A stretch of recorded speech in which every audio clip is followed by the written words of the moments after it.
الرحمن الرحیم۔ دانش سے مکالمہ کے آج کے ایپیسوڈ میں ہم نے زحمت کلام دی ہے ہمارے پاکستان سے وابستہ امریکہ میں مقیم اسلامک اسٹڈیز کے ممتاز اسکالر اور پروفیسر جناب عوامر انجم صاحب کو۔ عوامر انجم صاحب کا بنیادی تعلق کراچی سے ہے۔ آپ کی ابتدائی اسکولنگ ساری کراچی میں ہوئی، اس کے بعد آپ نے آگے کی تعلیم سعودی عرب میں حاصل کی اور ہائر ایجوکیشن کے لیے آپ امریکہ تشریف لے گئے اور وہاں سے اپنی تعلیم مکمل کرنے کے بعد اب گزشتہ 12 سال سے آپ وہاں یونیورسٹی آف ٹولیڈو میں اوہایو سے وابستہ ہیں۔ آپ کا جو بنیادی کام ہے وہ الہیات اور اسلامک اسٹڈیز، خاص طور پہ مسلم پولیٹیکل تھاٹ، وہ سارا پروسیس اور تصوف اور مسٹسزم کے حوالے سے بھی آپ نے کام کیا۔ آپ کی کچھ کتابیں بھی شائع ہو چکی ہیں، وہ جیسے جیسے بات ہم کریں گے، آپ کے تعارف میں آگے بڑھیں گے تو ساری چیزیں ہم آپ کے سامنے لے کر آئیں گے۔ میں ویلکم کرتا ہوں جی ڈاکٹر صاحب آپ کو، ویلکم ٹو دا شو۔ بہت شکریہ آپ کا، آپ تشریف لائے۔ جی ڈاکٹر صاحب، ہمارا اس پروگرام کا، اس پوری سیریز کا مقصد دانش ٹی وی کے پلیٹ فارم سے یہ ہوتا ہے کہ اس وقت پوری دنیا میں، خاص طور پہ جدید دنیا میں اور امریکہ اور یورپ میں اسلام کے حوالے سے، اسلامی فکریات کے حوالے سے جو کام ہو رہا ہے جدید انداز میں اور جو مباحث چل رہے ہیں وہاں پہ، ان مباحث سے، اس کام سے، اس فکر سے ہمارے پاکستان میں مقیم طلباء کو، عام افراد کو، دانشوروں کو، انٹیلیجنشیا کو متعارف کروایا جائے۔ تو ہمیں بہت خوشی ہوتی ہے، خاص طور پہ آپ جیسے لوگ جو پاکستانی اوریجن کے ہیں اور اردو میں گفتگو کرتے ہیں، وہ اگر ان سے ہمیں مکالمے کا موقع ملے تو میں ایک بار پھر آپ کا شکریہ ادا کرتا ہوں۔ میں نے آپ کے تعارف کے ضمن میں کچھ بنیادی چیزیں تو بیان کر دی ہیں، لیکن میں چاہوں گا کہ آپ اس کو تھوڑا سا مفصل انداز میں اپنا جو پورا جو فکری سفر ہے وہ اگر بیان کر دیں تو ہمارے سننے والوں کے لیے بہت بہتر ہوگا۔ اچھی بات ہے، میرے لیے بڑے اعزاز کی بات ہے کہ ایک پاکستانی ٹی وی میں بات ہو رہی ہے پاکستانی سامعین سے۔ میرا نام عوامر انجم ہے اور میں کراچی میں پیدا ہوا، پھر اس کے بعد ہماری تعلیم جو تھی وہ کراچی سے رہی۔ اسلامی الحمدللہ گھرانہ تھا، تو بہت ساری جو تعلیم وغیرہ تھی وہ سب کراچی سے، جو سارے وہاں علماء بھی اور ہمارے خود خاندان والے لوگ، ان سے تعلیم حاصل کی۔ پھر اس کے بعد ہمارے والد سعودیہ میں جدہ میں ہوا کرتے تھے، تو پھر اس کے بعد وہاں پر منتقل ہوئے، تعلیم وہاں سے مکمل ہوئی۔ پھر امریکہ جو ہے وہ کا سفر ہوا، اور سمجھ لیں پچھلے تقریباً 25 سال سے امریکہ میں قیام ہے۔ میرا پہلا جو ہے وہ سب سے زیادہ انٹرسٹ وہ میرا سائنس میں تھا۔ فزکس سے بہت دلچسپی تھی، اور میرے ہیرو جو تھے وہ پاکستانی سائنٹسٹ عبدالسلام اور عبدالقدیر خان ہوا کرتے تھے، اور سوچتے تھے ہم کس طرح جو ہے وہ اب پاکستان کو اور ملت اسلام کو واپس لایا جائے جو ہوا کرتا تھا ہمارا دور۔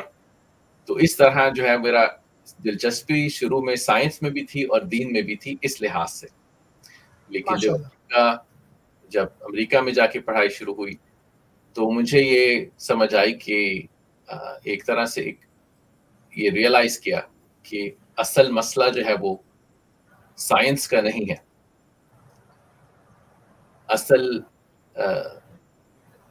ہمارا اصل چیلنج جو ہے وہ بطور پاکستانی اور مسلمان وہ ہماری شناخت کا ہے، وہ ہماری سوچ کا ہے۔ تو اس وجہ سے پھر تھوڑی یہ موڑ لیا اسلامی تاریخ اور فلسفی اور تھیوری کی طرف۔ بہت بہتر، زبردست۔ اچھا ڈاکٹر صاحب، میں چاہوں گا کہ آپ نے اب تک جن موضوعات پہ کام کیا ہے، آپ کی کچھ کتابیں بھی آئی ہیں، آپ کے ریسرچ پیپرز آتے رہے ہیں، آپ کی ٹاکس موجود ہیں، آپ کے مختلف انٹلیکچوئلس کے ساتھ انٹریکشنز اور انٹرویوز موجود ہیں، تو ہم اس میں سے ایک ایک کر کے جو آپ کی اہم جو موضوعات ہیں ان پہ بات کرنا چاہیں گے۔ مثلا سب سے پہلے اگر میں آپ سے بات کرنا چاہوں، آپ کی کتاب آئی غالباً اسلام کی سیاسی فکر کی تاریخ پہ. میں جی چاہوں گا کہ ہمارے سننے والوں کے لیے اس کتاب کا تھوڑا سا تعارف کروا دیں، اس میں جو آپ نے مقدمہ بیان کیا ہے، جن چیزوں کو آپ نے کور کیا ہے، اگر مختصراً کچھ اس پہ بات ہو جائے. جی ہاں، تو جو ہماری پہلی کتاب جو 2012 میں شائع ہوئی کیمبرج یونیورسٹی پریس سے، اس کا نام ہے politics, law and community thought, the Taymiyyan movement. اور اس کا سمجھ لیجئے ترجمہ اس طرح ہوگا کہ سیاست اور امت جو ہے وہ اسلام میں کس طرح رہی، کیا تعلق رہا، اور خاص طور پہ وہ لمحہ ہماری تاریخ میں جو شیخ الاسلام ابن تیمیہ کی سوچ سے اثر ہوا، اس کے بعد کس طرح انہوں نے اسلام کی تاریخ کو، سیاسی فکر کو دوبارہ ایک طرح سے زندہ کیا. تو اس میں شیخ الاسلام ابن تیمیہ کا جو ہے وہ بہت ایک اوریجنل تھاٹ تھی، اور اس میں سب سے بڑی اور مزے کی بات یہ ہے کہ وہ بہت اوریجنل بھی تھے، لیکن اس کے ساتھ ساتھ جو ہے وہ قرآن اور سنت میں واپس گئے، اور جو کلاسیکل ایک طرح سے ڈیولپمنٹس تھیں ان کی کریٹیک کی. اور سب سے اچھی مزے کی بات یہ ہے کہ علامہ اقبال رحمہ اللہ کی جو کتاب آپ سب جانتے ہی ہوں گے، ریکنسٹرکشن آف ریلیجس تھاٹ، اس میں کہتے ہیں کہ اسلام کی جو اسپرٹ ہے اینٹی کلاسیکل ہے. اچھا. اور یہ بہت بڑی بات ہے، بڑی گہری بات انہوں نے کی. تو اصل میں اس کی وجہ ایک طرح سے بہت گہری ہے، سمجھنا چاہیے کہ اسلام جو ہے وہ ایک طرح سے ماڈرنٹی جو ہے وہ کی جو کچھ ڈیولپمنٹ ہوئی، خاص طور پہ ایمپیرسزم، کہ ما بعد طبیعت کو چھوڑ کے جو ہے وہ اللہ کی طرف دنیا کو لایا جائے. اس ضمن میں جو ہے وہ ابن تیمیہ کا ذکر اس کتاب میں بھی علامہ اقبال کرتے ہیں ان کو، اور وہ جو ابن تیمیہ کی فکر سے ان کو وہ اثر انداز ہوئے. اور ابن خلدون اور ابن تیمیہ دونوں ایسے تھے جس کو آپ امپیریسسٹ کہہ سکتے ہیں، ایک قسم کا امپیریسزم. تو اس وجہ سے مجھے ابن تیمیہ میں شروع سے انٹرسٹ تھا. تو بہرحال جب میں نے یہ ریسرچ شروع کی اسلام کی سیاسی تاریخ کے بارے میں، کہ اسلام کی سیاسی تاریخ کس طرح ڈیولپ ہوئی، کیسے ہم شروع ہوئے خلافت راشدہ سے، اور کس طرح جو ہے وہ ساری یہ ایک طرح سے یہ ریاستیں پیدا ہوئیں، خلافت سے ملک کی طرف کیسے چلے گئے، اور یہ ملوکیت بھی پھر وہ کچھ اس میں جبری ممالک تھے، کچھ شہنشاہ اور سلاطین ایسے رہے ہیں کہ جن میں خلافت راشدہ کی جو روح تھی وہ بالکل ختم ہو گئی، اور بہت سارے اچھے بھی رہے ہیں. تو بہرحال اور علماء کا اس میں کیا تعلق تھا. اب دیکھیے، سب سے جو بنیادی ایک طرح سے مشکل ہے کتاب میں، یعنی کہ پرابلم جو ہے وہ پرابلم سٹیٹمنٹ، کہ ہم اگر آپ صحابہ کی زندگی کو دیکھیں تو ایک طرح سے سیاسی طور پر بہت الائیو ہے، سیاست اور دین میں کوئی فرق نہیں ہے، لیکن جو ان کا جو دین ہے وہ بہت زندہ دین ہے. وہ دنیا کی خدمت کرنے والا دین ہے، لیکن دنیا کو اسلام کی طرف لانے والا دین ہے. اگر آپ کلاسیکل پیریڈ میں دیکھیں کہ علماء جو ہے وہ ایک طرح سے ہماری طرح کے پروفیسر بن گئے، تو وہ لیڈرز کے بجائے پروفیسرز تھے، جو کہ زیادہ تر ان کی سیلریز ہوتی ہیں، وہ پھر اس کے بارے میں اسلام جو ہے وہ ایک طرح سے کتابوں کا دین بن گیا. ٹھیک ہے، وہ شروع ہوا ایسے کہ وہ دنیا کو تلوار سے آزاد کریں گے، لیکن پھر کلاسیکل پیریڈ میں کتابیں بیٹھ کے لکھیں گے اور پڑھیں گے. تو اس کی ایک اور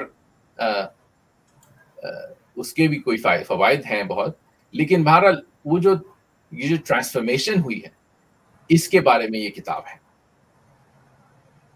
صحیح، بہت شکریہ. اچھا ڈاکٹر صاحب، آپ کا جو ہمارے ایک معروف مفکر ہیں طلال اسد، پاکستان کے حوالے سے تو وہ ویسے بھی ہمارے لیے بہت عام شخصیت ہے، علامہ اسد کے صاحبزادے ہیں، لیکن جدید مسلم فکریات میں بہرحال وہ ایک بہت بڑا نام ہے.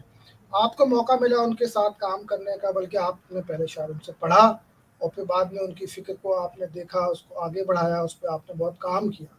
تو مختصراً اگر وہ سفر اور اس حوالے سے جو بھی آپ کے تجربات ہیں وہ کچھ ان کا تعارف کروائیے ہم سے. جی ہاں، طلال اسد صاحب جیسے آپ نے کہا محمد اسد کے صاحبزادے ہیں، لیکن طلال اسد کی خود اپنی جو ہے وہ ایک علمی زندگی وہ سمجھ لیجئے شروع ہوئی یورپ میں. جب وہ وہاں گئے، وہ ایسے پتا ہوگا وہ جب چھوٹے تھے 14 سال تک کی عمر تک پاکستان میں رہے طلال اسد صاحب، پھر ان کو آکسفورڈ چلے گئے. جب آکسفورڈ گئے تو وہاں ان کو عقلیت، ریشنالٹی سے بہت زیادہ امپریس تھے. لیکن وہ خود اپنی زندگی کے بارے میں بتاتے ہیں، اپنی آپ بیتی کے بارے میں، کہ کس طرح جو ہے وہ ایک طرح سے بڑی مایوسی ہوئی ان کو دیکھ کے کہ کس طرح لوگ ہیں، کس طرح جو اسکالرس ہیں کہ ریشنالٹی اور عقل کے بجائے وہ اپنی پریجوڈسز جو ہیں اس عصبیت وغیرہ اور احساس برتری اسی سے ڈرائیو ہوتا ہے. ان کا اصل مسئلہ جو ہے وہ پڑھنے کا، دوسروں کے یعنی جو دنیا کو پڑھ رہے ہیں لیکن عصبیت سے جو ہے وہ آزادی نہیں ہے. تو اس وجہ سے وہ ان کا ایک طرح سے پوائنٹ آف ڈپارچر تھا طلال اسد کے بارے میں. تو پھر اینتھروپولوجسٹ بن گئے اور اینتھروپولوجی میں سب سے بڑے ناموں میں شمار ہوتا ہے. میں نے جو ہے ان کو سمجھ لیجئے، میں یونیورسٹی آف شکاگو میں جب ماسٹرز کر رہا تھا تو اس وقت میرا ان سے تعارف ہوا. پھر اس کے بعد میں نے ان کی کتابیں پڑھی، اور ان کی کتاب اصل میں کافی مشکل ہوتی ہیں لوگوں کے لیے سمجھنا کنسیپچولی. تو اس کے بارے میں نے ایک آرٹیکل لکھا، جو آرٹیکل کافی مشہور ہو گیا، تو میرا نام ان سے جو ہے وابستہ اس طرح ہوا. لیکن وہ تو ان کا کام اینتھروپولوجی میں ہے، میرا اسلامک اسٹڈیز میں. لیکن ہمارا تعلق رہا ہے اور ان کے ساتھ میرا ایک کافی لمبا انٹرویو بھی شائع ہوا ہے کچھ سال پہلے. اور ان کے شاگردوں سے میرا تعلق رہا ہے. ان کا بنیادی جو ہے وہ چیلنج یہ ہے کہ جو بات ہوتی ہے سیکولرزم کی، خاص طور پہ سیکولرزم، کہ اس میں جو ہے وہ دین اور دنیا کو الگ کیا جاتا ہے. کیوں؟ تاکہ جو یہ مذہبی تعصب ختم ہو جائے، اور یہ سب وائلنس جو آتی ہے مذہب کی طرف سے، اگر آپ مذہب نکال دیں گے پبلک اسفیئر سے تو وائلنس ختم ہو جائے گی. تو اس چیز کو جو ہے، یہ بہت بڑی غلط فہمی ہے، یہ بڑا کلیم ہے سیکولرزم کا، جس کے بارے میں انہوں نے لکھا بہت، اور پوری ایک فیلڈ ایک طرح سے پیدا ہوئی یہاں پر امریکہ میں اور یورپ میں، کہ لوگوں نے پھر یہ کہنا شروع کیا کہ بھئی یہ تو بالکل صحیح بات ہے کہ جو ساری بڑی جنگیں ہوئی ہیں اور بہت ساری جو سارے ملکوں میں دنیا کی جو اپریشن ہو رہی ہے، ظلم ہے اور استبداد ہے، یہ سب سیکولر آئیڈیالوجیز کے نام سے ہے. تو آپ کیسے کہہ سکتے ہیں کہ سیکولرزم سے پیس پیدا ہوتا ہے، کہ آپ کو مذہب کو نکال دیں تو جنگ ختم ہو جائے گی. تو اس وجہ سے جو ہے وہ انہوں نے ایک طرح سے ایک فیلڈ جو ہے اس کو پیدا کی، زور دیا. اور بھی دوسرے لوگ تھے جو یہ بات کہہ رہے ہیں بہت عرصے سے. تو اس وجہ سے ہمارا تعلق ان سے یہ رہا کہ اسلام کو پڑھنے کے لیے جب یہ اورینٹلسٹ اور یہ جو مستشرقین ہیں جب یہ بات کرتے ہیں تو ان کی کیا اسمپشنز تھی ان کی، تو اس طرح ان کو جو ہے وہ چیلنج کیا جائے. تو یہ بات ہم نے جو ہے ان سے لی، پھر اس کو اسلامک اسٹڈیز میں لایا. That's great. اچھا ڈاکٹر صاحب، میں اپنے ناظرین اور سننے والوں کے لیے بتاتا چلوں کہ آج کی نشست کا مقصد ڈاکٹر صاحب کی فکر اور ان کے کام اور ان کی دلچسپیوں کا ایک مختصر تعارف ہے. انشاءاللہ آنے والے سلسلے میں، اگلے پروگرامز میں ہم ایک موضوع کو لے کے اور اس پہ بھرپور اور مفصل گفتگو کریں گے ڈاکٹر صاحب سے. ڈاکٹر صاحب، جیسا کہ ابھی آپ نے ذکر کیا طلال اسد کا، اور خاص طور پہ سیکولرزم کے حوالے سے ان کی اپروچ اور ان کے مقدمات کا، یہ یقیناً بہت اہم موضوع ہے، اور خاص طور پہ پاکستان میں آج کل جو جدید فکری مباحث ہے اس میں یہ سب سے اہم موضوع ہے، شاید اگر میں یہ کہوں تو غلط نہیں ہوگا. لہٰذا میری خواہش ہوگی کہ ہم آنے والے وقتوں میں اور پروگرامز میں آپ سے اس پہ ایک مفصل گفتگو کریں. اچھا، ہم آپ کے کام کو مزید جاننے کے لیے اگر آگے بڑھیں تو حال ہی میں تو نہیں، کچھ عرصہ پہلے وائل حلاق صاحب کی کتاب آئی دی امپاسبل اسٹیٹ، اور ریسنٹلی پاکستان میں ہمارے دوست صابر صاحب نے اس کا اردو میں ترجمہ بھی کیا ہے، تو ہمارے فکری حلقوں میں اس پہ بہت بات ہو رہی ہے. تو کیا آپ چاہیں گے کہ اس پہ آپ کا ان کے ساتھ چونکہ بڑا مکالمہ رہا، آپ کی بڑی ڈیبیٹس رہی ہیں، آپ ان کے ساتھ انگیج رہے ہیں، تو تھوڑا سا آپ بتائیے کہ ان کی فکر ایک تو وہ کیا ہے، اور دوسرا آپ کی اس پہ اگر کوئی کرٹیک ہے یا آپ ان کے ساتھ ایگریمنٹ میں ہے، یا آپ کی کیا رائے ہے، کچھ اس پہ بات کیجیے. جی ہاں، وائل حلاق صاحب کی کتاب دی امپاسبل اسٹیٹ، یہ ناممکن ریاست، اس کا بنیادی تھیسس یہ ہے کہ شریعت اسلامیہ جو ہے، پہلے تو بات سمجھنی چاہیے کہ وائل حلاق ایک کرسچن ہے، فلسطین کے کرسچن ہیں، جو کہ جیسے طلال اسد صاحب ینگ ایج میں برطانیہ چلے گئے، وائل حلاق صاحب جو ہے وہ امریکہ گئے اور وہاں تعلیم حاصل کی. جی. تو وہ مسلمان نہیں ہیں، لیکن وہ یہ کہتے ہیں کہ شریعت جو ہے وہ جو مغربی ماڈرنٹی ہے، یہ مغربی حالی جو سویلائزیشن ہے، اس سے بہت زیادہ بہتر ہے. اس کی بنیادی وجہ یہ ہے کہ شریعت کی بنیاد ایک اخلاقی فکر میں تھی. وہ یہ ہے کہ یہ جو زندگی ہے اس کو اخلاقی طور پہ گزارا جائے. اخلاق کا مطلب ایک بڑا اسپیسیفک فلسفی مطلب ہے، وہ یہ ہے کہ آپ زندگی کے ساتھ کیا کرنا چاہیے. یہ سب سے بنیادی سوال جو ہے وہ شریعت اسلامیہ میں ہے کہ زندگی کو کس طرح گزارنا چاہیے. Top two question. جبکہ مغرب کا بنیادی کوسچن جو ہے وہ یہ ہے کہ میں اس دنیا کو استعمال کیسے کر سکتا ہوں اپنے لیے. صحیح. بنیادی سوال جو ہے زندگی کا، آپ سمجھ لیجئے fundamental question. entire philosophy and civilization, if you take that، اس کا بنیادی کوسچن کیا ہے. تو وائل حلاق صاحب کا یہ کہنا ہے کہ اسلام کا بنیادی کوسچن وہ ہے اخلاقی. Now بہت ساری ایسی سویلائزیشن ہیں جن کا کوسچنز اس طرح بنیادی رویہ یہی رہا ہے، لیکن وہ یہ کہتے ہیں کہ اسلام کے برابر کوئی ایسی سویلائزیشن نہیں رہی ہے جس نے بہت ساری دوسرے لوگوں کو برداشت بھی کیا، بلکہ برداشت کیا، ٹالرنس کیا. لوگ رہے، کرسچنز رہے، رائٹ، جیوز اس کے اندر رہے، اور وہ خود وہاں کرسچن ہیں، ساری ان کی ہزار سال سے جو ہے ان کی فیملی وہاں رہتی ہے. تو وہ یہ کہتے ہیں کہ جس طرح مغرب بات کرتا ہے ٹالرنس کی اور پیس کی، تو ہم نے تو یہ ساری ٹالرنس اور پیس اسلام کے اندر دیکھی. اور بطور کرسچن جب ہم کرسچن وہاں گئے یورپ اور امریکہ، تو وہاں تو ہم نے اوپریشن دیکھی، اور یہ ہے کہ آپ نے دین کو ختم کیا، اخلاق کو ختم کیا، دنیا کو. بلکہ سب سے بڑی بات یہ ہے کہ آپ نے جو پورا انوائرمنٹ ہے اسی کو آپ نے ختم کر دیا. تو اس لحاظ سے اسلام تو بہت بہتر ہے. ہمارا ان سے جو تعلق بھی رہا ہے بہت عرصے سے، اور مکالمہ جو جیسے آپ نے کہا حوار اور مکالمہ ان سے رہا ہے، بنیادی طور پہ میرا ان سے بالکل اتفاق ہے اس بنیادی کلام پر. صحیح. کچھ تفصیل میں جو ہے وہ تھوڑے ہمارے اختلاف بھی ہیں، اور یہ کہ یہ تو علمی اختلاف ہے جس سے بات بڑھتی ہے آگے. تو انشاءاللہ اس کے بارے میں ہم مستقبل میں بات کر سکتے ہیں. جی بالکل ٹھیک ہے، جب ہم اس موضوع پہ بات کریں گے تو اس پہ آپ سے مفصل ڈسکشن کریں گے. اچھا ڈاکٹر صاحب، یہ بات چل رہی ہے تو آپ کا میں دیکھ رہا تھا کام، اس میں آپ نے ایک کام آپ نے کیا، ہو وانٹس دا کیلیفٹ، وہ ایک ویب سائٹ بھی اس پہ بنی ہوئی ہے. کچھ اس کا تعارف کروائیے، وہ کہ کس نوعیت کی چیز ہے اور وہ کیا کام ہے. جی ہاں، تو ہمارا جیسے اسلامی سیاسی فکر سے بنیادی طور پہ تعلق رہا ہے میرے کام کا شروع سے.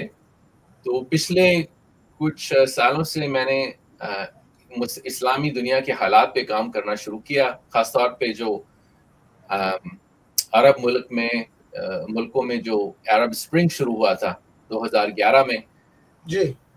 تو اس کے بعد سے میں وہاں پر اس کے ساتھ جو ہے میں نے اس کو اسٹڈی بھی کیا. 2011 میں مصر میں تھا میں.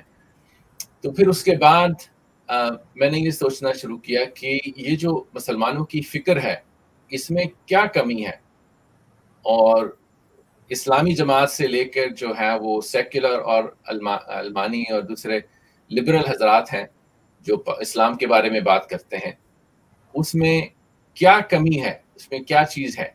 تو میں نے یہ دیکھا کہ پچھلے 20-22 سال سے 9/11 2001 کے بعد سے جو دہشت گردی ہوئی, اس کے بعد سے ایک وار آن ٹیرر, جسے جو جنگ تھی دہشت گردی پر جو امریکہ نے شروع کی, وہ سمجھ لیجئے وار آن اسلام بن گئی ہے.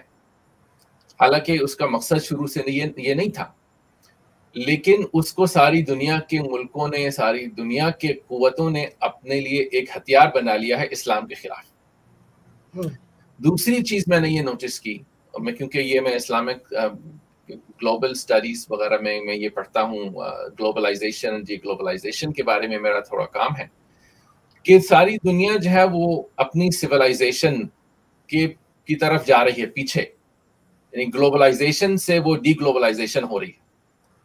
وہ چائنا جو ہے وہ اپنی ایک سویلائزیشن بنا رہا ہے, اور رشیا اپنی بنا رہا ہے, انڈیا اس کی بات کر رہا ہے, یورپ جو ہے وہ اب ایک وائٹ گوروں کی جو سویلائزیشن ہے اس کی طرف واپس جا رہا ہے. امریکہ میں جو ہے وہ یہ جو فورسز ایتھنو نیشنلزم جسے کہتے ہیں اس کی واپس آ رہی ہیں. تو ایک دنیا کا سب سے بڑا اور سب سے اہم حصہ, ہمارے لیے سب سے اہم حصہ مسلمان دنیا, وہ بالکل یتیم رہ گیا ہے, اور اس کو جو ہے وہ خلافت عثمانیہ کے زوال کے بعد سے اس کے اندر جو ہے وہ ان ملکوں میں ترقی کے بجائے سمجھ لیں ایک طرح سے ڈیگریڈیشن ہے, ڈکلائن ہے اس کی کوئی. اور مسلمان ملکوں نے الگ الگ ہو کے کوشش کی کہ سب ترقی کریں, سب مغرب کی طرف جائیں, اور ان سب میں ناکام ہو رہے ہیں ایک کے بعد ایک. کچھ تو ہے وہ بالکل اسٹیٹ ہی ختم ہو گئی, جیسے سیریا ہے, یمن ہے, لیبیا ہے, اور کچھ جو ہیں وہ فیلئر کے قریب, بالکل ایسے فیل اسٹیٹس ابھی تک نہیں ہے لیکن اس کے قریب قریب رہتے ہیں, اور اس کی وجہ سے دہشت گردی بڑھ رہی ہے. تو اس کی وجہ سے میرا یہ تجزیہ تھا کہ ہمیں ایک مسلمانوں کے طور پہ الگ الگ پاکستانیوں کے طور پہ نہیں سوچنا چاہیے, مصریوں کے طور پہ, سعودیوں کے طور پہ, بلکہ مسلمانوں کے طور پہ سوچنا چاہیے.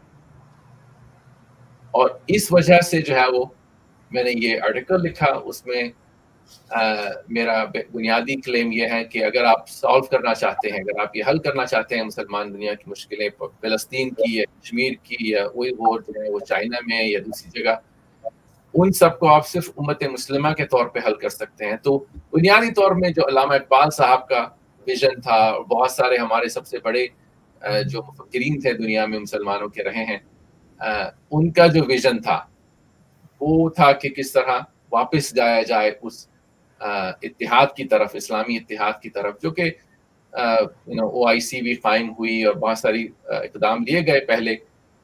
اور جب سب اب ٹھنڈے ہو گئے, کیونکہ ایک طرح سے مسلمان دنیا کی جو ایک طرح جو یکجہتی ہے وہ بالکل ختم ہو گئی ہے وار آن ٹیرر کی وجہ سے. تو میرا یہ تجزیہ تھا کہ اس کو اگر واپس نہیں لایا گیا تو مسلمان دنیا جو ہے وہ زوال کی طرف ہی جاتی رہے گی. تو یہ ایک طرح سے ایک خواب ہے, اور میرا یہ کہنا ہے کہ ایک کوئی قوم, کوئی ملت جو ہے وہ خوابوں کے بغیر نہیں رہ سکتی. صحیح, دیٹس گریٹ. اچھا, بس میرا خیال ہے ہم نے خاصی آپ کی چیزیں کور کر لی. ایک بڑا اہم موضوع رہتا ہے, میں چاہوں گا کہ آپ اس پہ بھی بات کیجیے. آپ نے تصوف میں آپ کی بہت دلچسپی ہے, اور اس پہ آپ نے کام کیا ہوا خاصا. ابھی کچھ عرصہ پہلے شاید آپ نے ایک کتاب ابن قیم کی مدارج السالکین, اس کا انگریزی میں ترجمہ بھی کیا, اور میرے خیال ہے یہ انگلش میں اس پوری کتاب کا شاید پہلا ترجمہ ہے. ایک تو اس سے جو آپ کی دلچسپی ہے اس پہ بتائیے, اس کتاب کے حوالے سے بتائیے, اور پھر وہ جو آپ سے جب بات ہو رہی تھی تو آپ نے ذکر کیا صوفیزم وداؤٹ مسٹسزم, یعنی تصوف کی روایت سریت کے بغیر. تو یہ کیا پروجیکٹ ہے اور کیا مقدمہ ہے آپ کا؟ کچھ تھوڑا سا اس کا تعارف کرنا. جی ہاں، دیکھیے ابن قیم الجوزیہ رحمہ اللہ بہت بڑے عالم تھے، ابن تیمیہ کے شاگرد تھے، اور انہوں نے جو یہ کتاب لکھی مدارج السالکین اپنی زندگی کے ان کی آخری کتابوں میں سے شامل ہوتی ہے یہ، اور سب سے اہم، سب سے خوبصورت کتاب ہے اگر عربی میں پڑھا جائے جی. تو اس کو جو ہے، اور یہ بہت بڑی کتاب ہے، کافی جلدوں میں شائع ہوتی ہے، تو اس کا میں نے ترجمہ تقریباً 20 سال پہلے کرنا شروع کیا.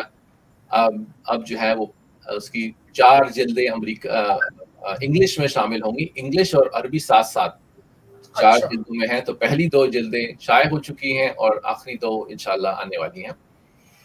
اور اس کا جو بنیادی مدارج السالکین کا اصل میں یہ ایک شرح ہے ایک صوفی کتاب پر، منازل السائرین. ایک بہت بڑے افغانستان کے حنبلی عالم اور مفسر ہوتے تھے ابن القیم، جو کہ 8ویں صدی ہجری میں رہے ہیں. یہ 5ویں اور 6ٹھی صدی ہجری میں رہے ہیں، 5ویں صدی ہجری میں. ان کا نام تھا ابو اسماعیل الانصاری الہروی، کیونکہ وہ ہرات سے تھے افغانستان میں. تو ان کی کتاب کی یہ شرح ہے.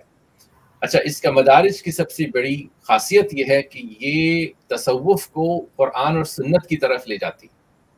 تصوف کو کنڈیم نہیں کرتے، یہ نہیں کہتی کہ یہ جو ہے وہ سب بدعتیں ہیں، یہ شرک ہے، یہ جیسے بہت سارے لوگ آج کل کہتے ہیں، بلکہ تصوف کا جو بنیادی امپلس تھا، بنیادی جو اس کی کور تھی، وہ قرآن اور سنت کی طرف لائی جا سکتی ہے، بلکہ قرآن اور سنت سے شروع ہوتی ہے. لیکن بہت ساری چیزیں تصوف میں ایسی ہیں جو کہ باہر سے آئی ہیں، اور بہت ساری ایسی چیزیں ہیں جو کہ قرآن و سنت کے خلاف ہیں. تو کس طرح ان میں فرق کیا جائے؟ تو یہ کتاب، اس کا مقصد یہ تھا کہ تصوف کو قرآن و سنت کی طرف لایا جائے، بلکہ قرآن کی طرف. اور یہ پوری کتاب جو ہے وہ ایک طرح سے تفسیر کے طور پہ لکھی گئی ہے، تفسیر سورۃ الفاتحہ کی. خاص طور پہ سورۃ الفاتحہ میں جو بنیادی اور بیچ کی آیت ہے ایاک نعبد و ایاک نستعین، اس کی جو ہے یہ ایک تفسیر ہے پوری کتاب، ہزاروں صفحات پر. تو اس کا پورا نام ہے مدارج السالکین بین منازل ایاک نعبد و ایاک نستعین، کہ ہم کس طرح اللہ کی طرف جائیں اس آیت کے بیچ کے اندر. ایاک نعبد، اللہ صرف تیری عبادت کرتے ہیں، ایاک نستعین، اللہ صرف تجھی سے مدد مانگتے ہیں. اچھا، اس کا تعلق سریت سے یہ رہا ہے کہ تصوف میں، جس کو صوفزم کہا جاتا ہے انگریزی میں، تصوف میں سریت جس کو مسٹسزم کہا جاتا ہے، کس طرح شامل ہوئی، اور یہ اس کا فرق کیا ہے. صحیح. اور ظاہر ہے یہ بڑی لمبی تفصیل ہے کہ اس کا فرق کیا ہے، انشاءاللہ بات ہوگی. لیکن مدارج کو سمجھ لیجئے، مدارج السالکین قرآن کی ایک قرآنی تصوف کو بیان کرتا ہے نا. اس کا اثر جو ہے وہ بر صغیر میں بھی اور مسلمانوں میں، پاکستان کے اور ہند کے بہت رہا ہے. جیسے احمد سرہندی، ظاہر ہے مجدد الفسانی، جو کہ بر صغیر کے ایک طرح سے سب حرکات کے بانیوں میں سے شامل ہوتے ہیں. پھر ان کے فیملی میں شاہ ولی اللہ آئے، پھر دوسرے آئے. احمد سرہندی نے بھی سمجھ لیں یہی بات کی کہ تصوف کو کس طرح جو ہے وہ یہ جو غلط قسم کا مسٹسزم اس میں شامل ہو گیا ہے، اس کو کس طرح اس سے پاک کیا جائے. تو مدارج السالکین کو سمجھ لیے اس موومنٹ میں جس میں شاہ ولی اللہ شامل تھے، پھر بہت سارے دوسرے جماعتیں شامل تھیں، اس کا پہلا قدم جو ہے وہ سمجھ لیجیے ابن القیم اور ابن تیمیہ سے شروع ہوا. بالکل ٹھیک ہے. تو انشاءاللہ آپ کے اس کام پہ بھی ہم مفصل گفتگو کریں گے. میرا خیال ہے آپ کے حوالے سے بنیادی چیزیں جتنی بھی تھیں وہ ہمارے سننے والوں تک پہنچ گئی ہیں. مجھے چونکہ آپ کا تعلق پاکستان سے ہے تو فطری طور پہ میں پاکستان کے حوالے سے پرٹیکولرلی جاننا چاہوں گا کہ آپ کی نظر ہوگی، آپ کا مطالعہ ہوگا، جہاں آپ پوری امت مسلمہ کی سیاسی فکر، تاریخ اور حال تک آپ نے دیکھا ہے. تو آپ سے اگر ہم یہ سوال کریں کہ پاکستان میں موجود اسلامی تحریکیں یا اسلامی احیائی تحریکیں اگر ہم کہتے ہیں، آپ نے چونکہ خلافت کی بھی بات کی، مسلم پولیٹیکل تھاٹ کی بھی بات کی ہے، اور پھر پوسٹ 9/11 کے تناظر میں، تو اس پہ کوئی آپ کا کامنٹ ہے، آپ کی کوئی اسٹڈی ہے، آپ کس طرح سے دیکھتے ہیں؟ اگر ویری بریفلی تھوڑا سا اس پہ بھی ہمیں بتا دیں. دیکھیے پاکستان دنیا اسلام میں بہت اہمیت رکھتا ہے. یہ میں صرف پاکستانی کے طور پہ نہیں کہہ رہا، بلکہ ساری دنیا کے لوگ جو ہیں وہ سارے مسلمان ایک طرح سے پاکستان کی عزت کرتے ہیں. لیکن پاکستان کے ساتھ جو ہے وہ، کیونکہ ایک تو وجہ اس کی یہ ہے کہ پاکستان کی تحریکیں جو ہیں ان کا اثر ساری دنیا میں ہوا. صحیح. علامہ اقبال کو ساری دنیا کے لوگ جانتے ہیں، عربی میں ترجمہ ہو چکا ہے. مولانا مودودی صاحب کو ساری دنیا کے لوگ جانتے ہیں، ان کا ترجمہ ہو چکا ہے. اور ان کی خاص طور پہ جو فکر ہے وہ بہت سمجھی جاتی ہے، مانی جاتی ہے. اور پھر جو ہے پاکستان کو ایک طرح سمجھ جاتا ہے کہ خاص طور پہ سعودیہ اور دوسرے ملک جو ہے پاکستان کی فوج پہ ریلائی کیا کرتے تھے پہلے. تو پاکستان کی فوج کو بہت مانا جاتا ہے. تو یہ سب چیزیں ہیں. پھر یہ کہ بہت سارے پاکستانی حضرات جو باہر رہتے ہیں ہماری طرح، ان کو جو ہے وہ ایک طرح سے اسلام کے جو ہے وہ پھیلانے میں اور سمجھنے میں یہ سب کافی جو ہے وہ لوگوں کا ہاتھ ہے. لیکن پاکستان کی جو اپنی انٹلیکچوئل حالت ہے، ایک طرح سے فکری حالت، اس میں یہ ہے کہ ایک طرح سے کمی ہے. اور وہ کمی محسوس ہوتی ہے کہ وہاں ایک دینی حضرات، دینی علماء میں، اور جو انٹلیکچوئلس ہیں جو کہ پڑھ رہے ہیں ایک طرح سے تاریخ اور دوسری اس طرح کی ماڈرن سائنسز جنہیں کہا جا سکتا ہے، سوشل سائنسز اینڈ ہیومینٹیز، اس میں کافی گفتگو نہیں ہے.